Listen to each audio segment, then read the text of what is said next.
to bring our migration system under control after what was 10 years of horrible neglect of the system.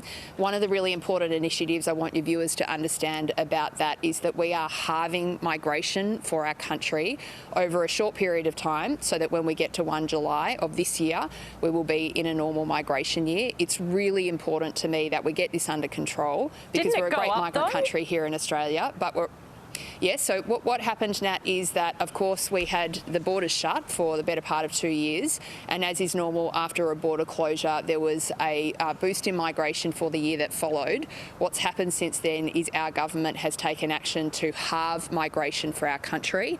We are doing that because we want to make sure that we maintain support for this really important program. We're happy to have migration here in Australia, but we want that to be sustainable. And when does the government's halving reforms start? are doing things like...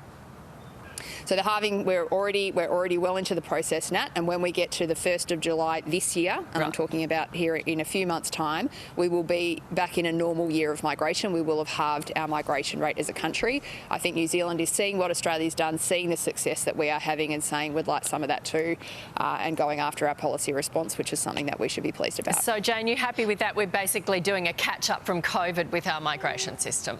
I'm scratching my head. At the end of September last year, there were 578,000 immigrants in the financial year, in that calendar year to the end of September.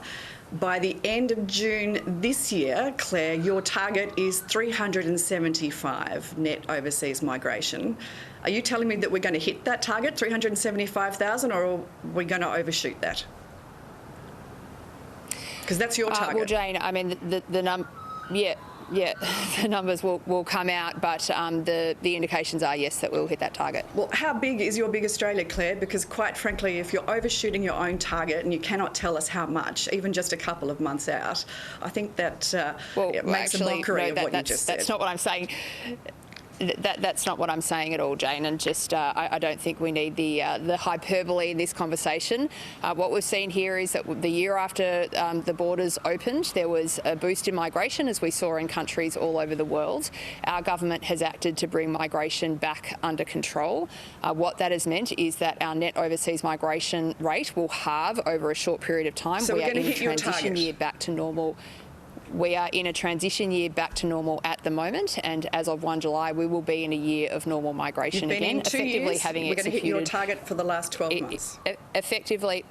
Effectively having executed a COVID catch-up, and I would say, Jane, very respectfully for you, what we have is a number of reports telling us that this was a broken system. We have done an enormous amount of reform to bring this back under control, and these are good policies for the country. It's taken that long to really good policies catch up. Okay, I think we understand those figures. Thank you very much, both of you. We'll see you next week. Here's Shiva. Thanks, Nat. It's coming up to